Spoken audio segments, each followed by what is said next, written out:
Hi, how's everybody doing today? I got the machine set up a little differently. The last video I posted, this video is going to come out after another video I just made prior, where I was just hitting almost every ball on my backhand, tuning it right into the net. And what I figured out, what I was doing wrong, is that I wasn't using my wrist to come under it and snap it. I was trying to push the ball like you do in baseball, and that's because I used to play baseball, and I haven't been playing tennis, but I've been back about 9 months now after not playing for about 22 years.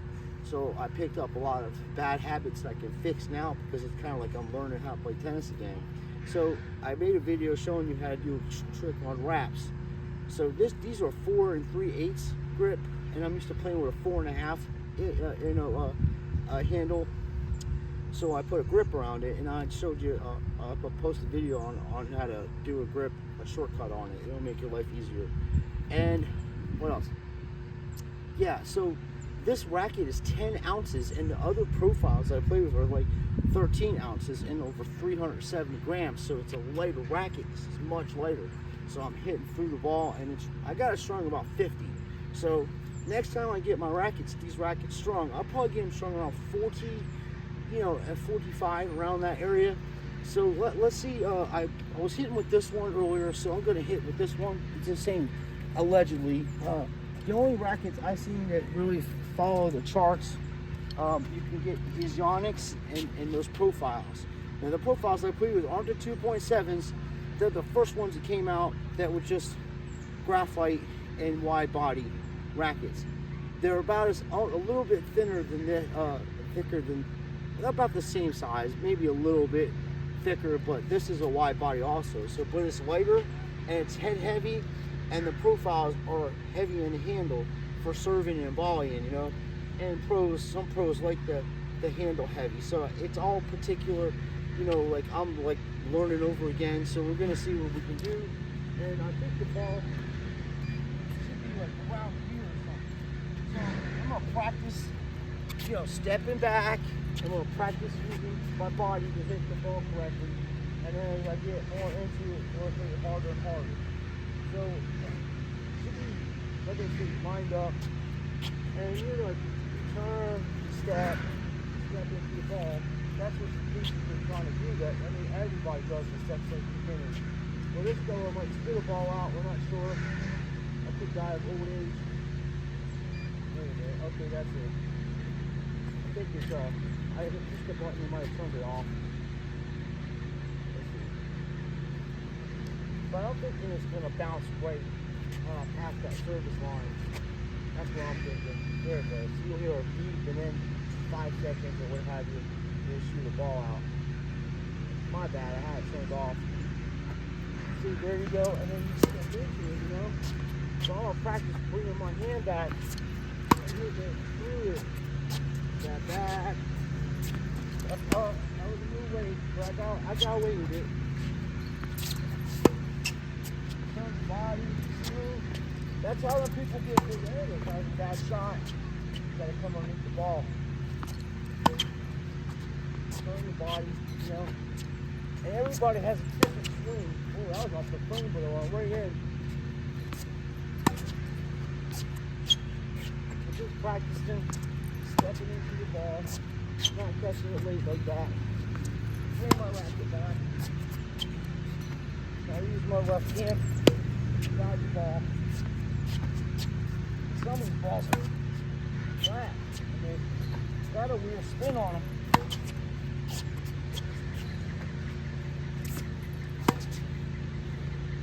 Missing the line. Take a little bit off. So I try to hit the line. I try to aim for the line, because I play doubles, and I play a lot of doubles. That's a bad shot. Step back. Step in. That was a bad shot. You gotta bend your legs too. And that's something to unpack with 2 or 6 tips.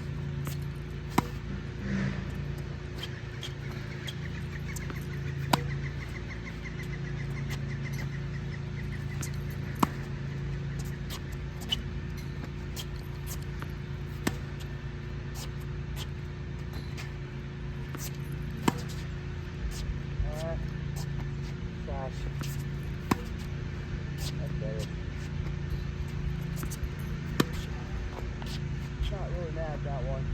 I just didn't push up on the ball. And I'm not really used to hitting the topspin as much as I am with this racket. I learned how to play flat. You know, a little bit of topspin, and I'm going to learn new ways.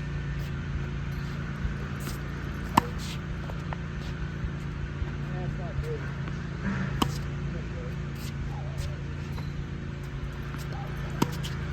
That's better.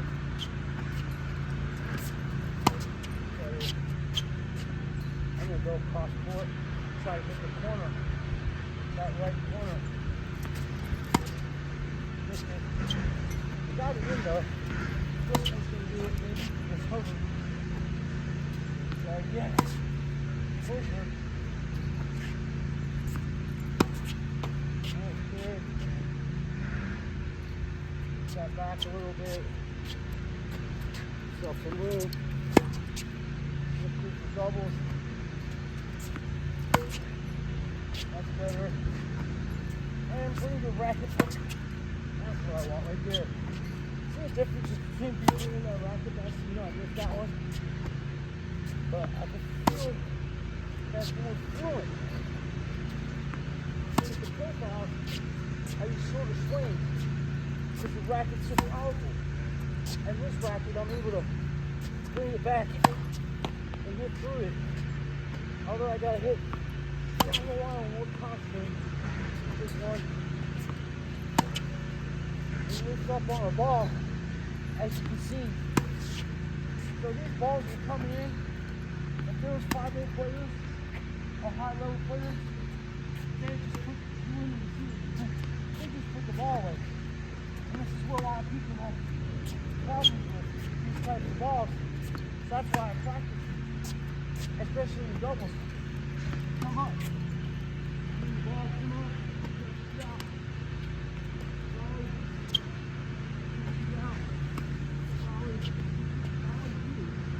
You don't have to reach the ball. You don't reach the rim. I'm going to pop back over. Come on. Come on, buddy. Maybe 2 more than that. You gotta get on me to do that.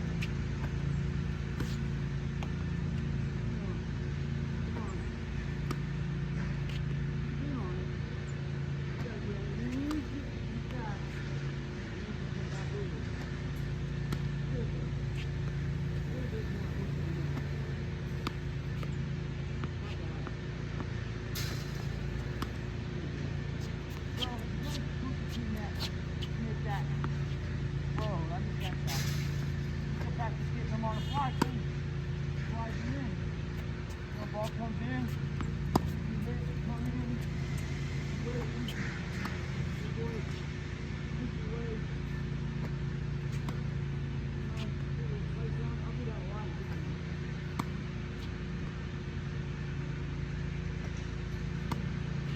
You want to move the ball the power.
Drop shot like that.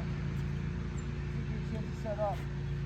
But learning to play off the line a little bit is something I'm learning to do because I was never, you know, I was taught to steal way on the line and then you can bounce bounce as you catch it, you hit it. So it doesn't, you don't have a lot of your top speed.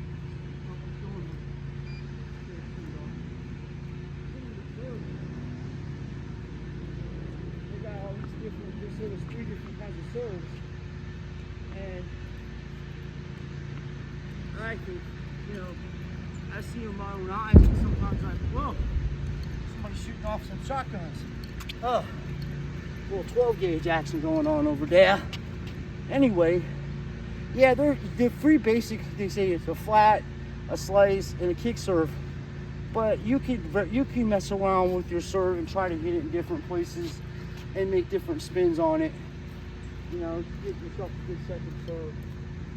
And let's try one. Let's see. That's probably better for me to do it on this side. So I just hold the racket conventional, and I put the ball under here, and then like I lean forward, you can see it. Throw it right there, you know, and then my second serve, I'll just, you know, hit it like that. Try to go out wide with it. But, you know, if you don't perfect your serve and get something, a second serve, especially the higher that you go up in playing people, they're just gonna tee off on it. So what I've been working on, not so much power, is placement. Because even if you're not serving the ball into the hundreds, or let's say you serve it into 50 to 70 range, you place the ball in the right place, I don't care how good they are, it's gonna be a tough get. And they're gonna have to create amazing shots every time, and if they can do it, God bless them. You know, they're just that good. Some of them are that good. So, you know, and then I've seen really good players that their second serve is trash, but their first serve is enormous, you know? So everybody plays different, and that's what's so good about tennis. But I like watching other channels. As I said, I gave a shout out to a bunch of people in my other video. So right there we go. Yeah, it's fun to come out here and play, do exercise. And sure, that's what my friends are good and bad. Because everybody posts, they all post with their, like all the good stuff they do. They don't show you any mistakes they make, and that's, nobody's going to learn from, you know, we have to learn from each other's mistakes. So that's a flat serve, but it's got a little slice on it. See, I say, like I said, there's a bunch of different ways people can serve a ball. That's not neat, but it's got spin on it, you know? And it's 110 racket. Good lord. You can't miss with this thing. You just can't miss. Let's see if I can get this thing. Yeah, it's got some spin on it.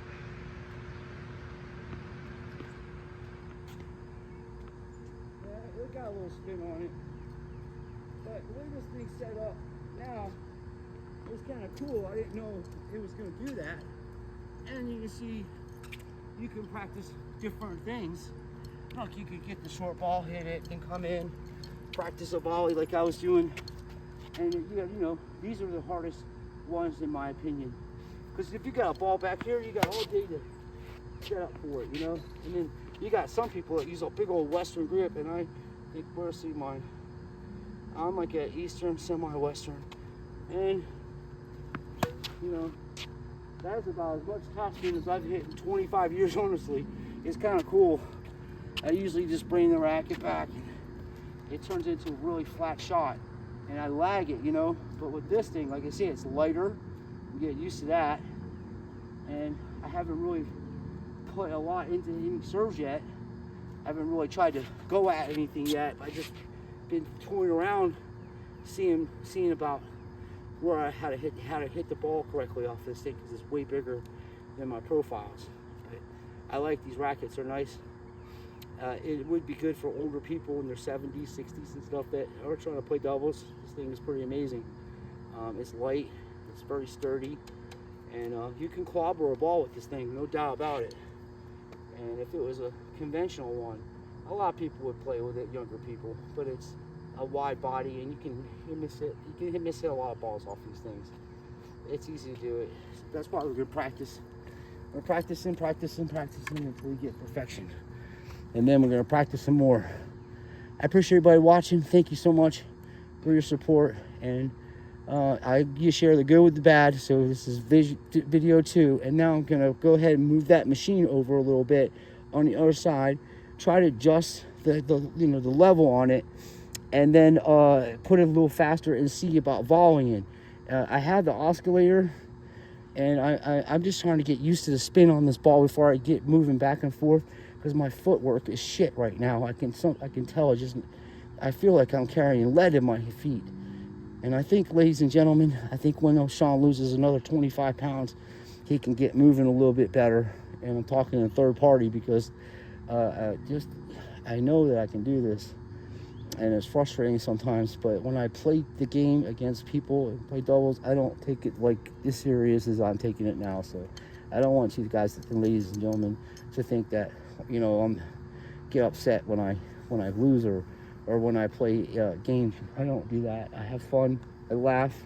I joke around a lot. And I compliment people on their shots. I'm there to win. Don't get me wrong, but some days in doubles you can have the greatest serve ever, and if your partner doesn't have good shots, the other people are just going to hit the ball to them, unless you can crack aces on every shot, which is very difficult to do because not even the pros can do that, so, against other pros. Against us, it would be ridiculous. You wouldn't even see the ball coming over the net. Most people wouldn't be able to react to it that quickly. And like I say, the only reason I can do any of this stuff is because I played baseball, surfed, and I played racquetball when I was younger and stuff. So I did things that made you have to have quick eye and hand coordination. Because in baseball, hitting a ball and like when the ball's hit, I played shortstop before, and that's a difficult position. I played second base before, and then I played right field. And when I was a little kid, my arm sucks. I don't throw a ball that hard. So I also played catcher too. But it's just a big difference. You can't compare baseball to tennis, and if you try to bring baseball swings into tennis, you're going to run into problems. That's the way it is. There's very few people that can swing like that consistently with not fundamental strokes, like proper original strokes. Like you have to put the fundamentals. They're unorthodox style. It's unorthodox to hit the ball like a baseball, with your hands like that, because your wrists are stiff and you want to have flexible wrists. You watch any of these fellas and ladies that hit good two-hand backhands, their wrists are flexible and they use their legs, they use their front foot to point where they're going to go, and then at the last second, like Agassi said, he can change his mind and go down the line, which he disguises his shots better than any person I've ever seen as a two-hander. He's an amazing player. And if he was young and played at his high level, Novak would have his hands full, and Nadal would have his hands full, especially on that clay. Agassi in his prime and Pete Sampras too. Pete Sampras, because he serves in volleys, would have a little bit more of a difficult time playing in today's game because of the equipment. But make no mistake about it, they are legends for a reason, and so is John Mack. I've never seen any person that has hands that fast in doubles. He's amazing. Even at his age now, he's pretty fast. So just don't worry about ratings and stuff. Just do your best and come practice like I do. And if I can do it, you can do it. Keep in mind, I got 2 replaced hips, my back needs surgery, I get shots in my back, I got a plate in my shoulder. I'm not complaining, I'm just saying. And there's days where I don't feel like coming out here. Like yesterday, I came out here and hitting 25-mile-an-hour wind, and it was so difficult. I could only play for a half an hour because the wind was blowing so hard, it was literally blowing the tennis balls across the court. And I just got disgusted. I was like, oh, this is ridiculous. I'm going to go home and play Call of Duty. So that's what I did. I appreciate everybody watching. Thank you for your support. I truly, I do mean it from the bottom of my heart. And we're going to switch this around and see about doing some volleying. And maybe I can get the ball to bounce back on the other side again. That was fun to do that the other day. So I appreciate everybody watching once again. Thanks again, and please like and subscribe. And if you see stuff that I can improve on, feel free to mention it to me. I don't take anything like that personally. I'm very appreciative of that criticism. So we're here to learn, and I'm here to get better. And my goal is to play in a tournament, this year, and see how I do, and see if I can compete at a good level, and get a ranking and all that other stuff, and see what they say. I don't even know what my ranking is. 20 years ago, I was a 4 or 5, but I played every day and didn't miss balls, and it was a lot of tennis. I'm talking probably 40 hours plus a week in tennis, playing tennis. When I was 17 on up to about 22, every day, 7 days a week, in a ball machine. I was just crazy. So I have some fundamental skills that I do pretty well, but since I haven't played in a long time, my footwork is trash. So we're gonna work on that. Thanks.